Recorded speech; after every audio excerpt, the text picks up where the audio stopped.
Everyone, welcome back. So this video, we are going to look at the big multi-step heating curve calculation where we measure the amount of heat required to go from one phase to another and through a phase change.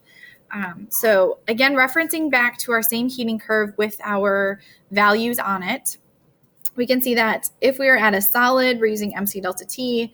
When we are at a phase change, we're using Q equals MH. A liquid, MC delta T. Evaporation, phase change, MH, and then again, MC delta T for a gas. In this practice problem that we're going to do, we are going to go from one phase to another, and we're going to go through a phase change. So because we're starting at one phase, so let's say we started a solid. If we started a solid, that would be one calculation for that chunk of the graph. Then for the next chunk of the graph, you'd be doing your next calculation while you're going through the phase change. And then you'd have your third chunk of the graph where you'd go through and heat your liquid or gas, and you'd use your next phase change. So for these, it's super helpful to sketch out just a really rough heating curve or cooling curve, depending upon what direction you're going. So that way you can see what formulas you need to use and when and why. So it just keeps you a lot more organized, and then you can label your work. So let's go through an example together. Example problem 3. So just continuing on from our notes from the last time. I want to know how much heat energy in joules, so again, looking for Q in joules, is required to heat 212 grams of water. So again, my mass, 212.0 grams of water, going from 85 degrees Celsius, so my initial temperature, 85 degrees Celsius, to steam. I'm going through a phase change to steam at a final temperature of 115 degrees Celsius. So key things in here as I'm changing phases and changing temperatures. It's like big red flag that says, hey, you need multiple steps here. So first, let's go ahead and sketch out where we're at on our heating curve. If we look at the heating curve we sketched last time, I'm starting at 85 degrees Celsius. I'll grab 2 pieces of paper to help. I'm starting at 85 degrees Celsius. That is about, let's say here, okay, 85 degrees Celsius, about here, across there. So I'm heating it to, what did I say, 115 degrees Celsius. So that means that's up here somewhere. So that part of the graph ends there.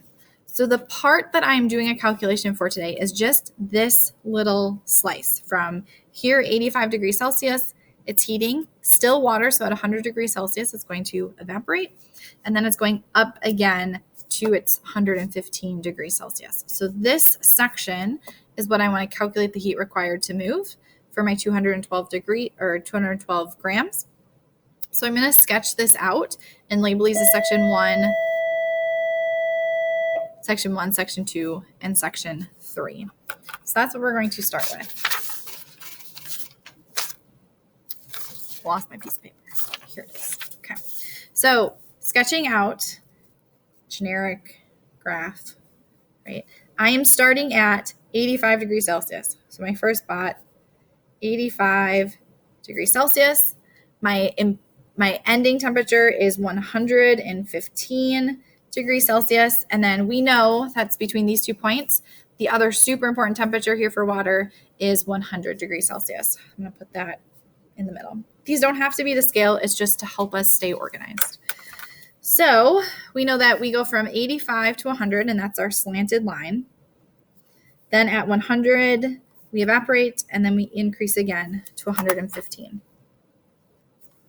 This is our energy in joules. So my first section of the graph here, I'm at a liquid. First section of the graph, we use Q equals MC delta T. So this Q equals MC delta T, where C is of liquid water. We said that's 4.18 joules per gram degree Celsius. My second line segment of my graph is where it is evaporating. So this is segment 2. In this area, we use Q equals MH. And heat of vaporization, HV, is 2260 joules per gram. That's joules over grams. Kind of hard to see. I apologize. And then my last section of the graph, section 3, is my slanted line. Here, same thing as up here, Q equals MC delta T, where C is my specific heat of steam, which is 2.02 joules per gram degree Celsius. All right, now we have a plan. 3 calculations, 1 for each chunk of our graph. So we're going to split it up. Get this out of the way so we have more room. So section 1, I like to label it 1, and I call it Q1 because it's our first section of the graph. We're using MC delta T.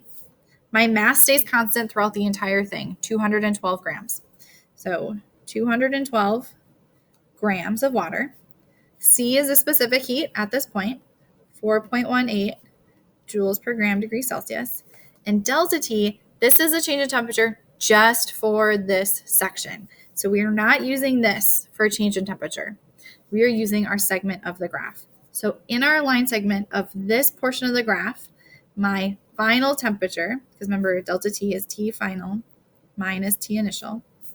My final temperature is 100 degrees Celsius, an exact value, doesn't impact sig figs, minus our initial temperature, 85 degrees Celsius. So plug her in your calculator. 212.0 times 4.18 times parentheses 100 minus 85 equals, and I get 1392.4 joules. Now we're going to worry about sig figs at the very end because we have 3 calculations and then we need to add them together. So we'll pause on sig figs for now. So section 1 of the graph, it takes 13,292.4 joules to go from 85 to 100 degrees Celsius. Section 1. Now let's look at section 2. In section 2, we have our formula Q equals mHV. This is Q2. Q equals mHV.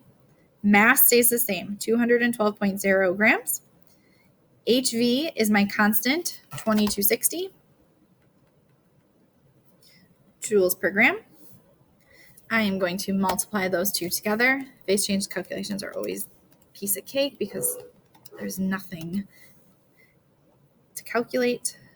479,120 joules. Again, we'll worry about sig figs at the end.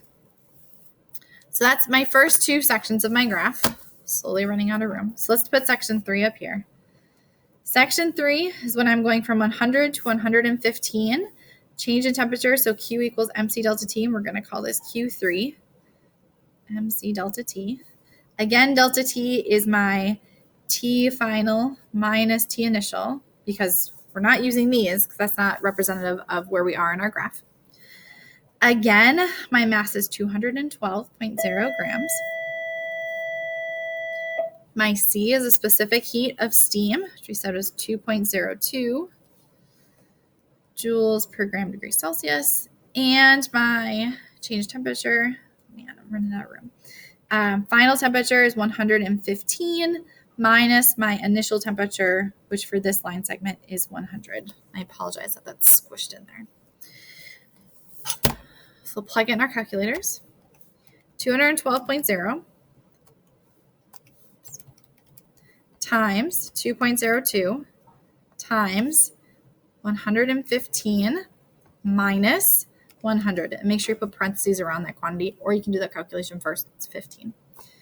Equals. I get my heat energy to be 6,423.6 joules. So this is Q3, Q1, Q2. The total heat required is the sum of my individual heats that I put in. So the total heat, we're going to call it capital Q. Q total is equal to Q1 plus Q2 plus Q3. That is 13,292.4 plus 479,120 plus 6,423.6. Plug those in.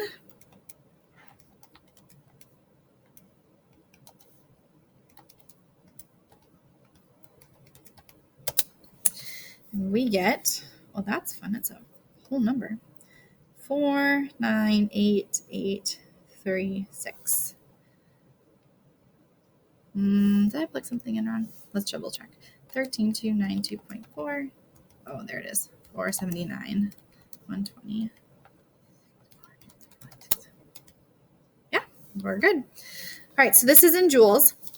And like I said, we were waiting for sig figs until the very end. This is when we're going to go back and round this value to the lowest number of sig figs that were given to us in our question, because these were all measured values. So here, 212.0 for sig figs, because that 0 counts.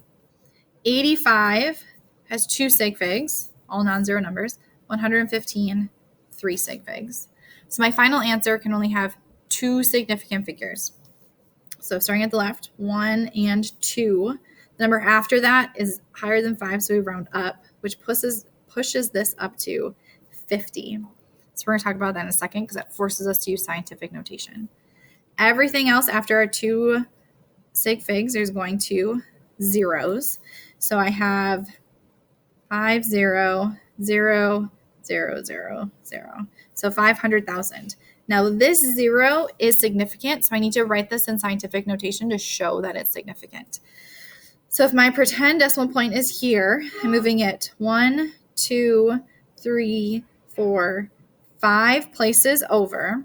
So 5 point, and we want this 0 to stay because we're saying, hey, this 0 is important. So 5.0, because that one's significant, times 10, and I moved it over 1, 2, 3, 4, 5 places. So it's to the positive 5, and this is in joules. And so that is your value rounded to the correct number of significant figures.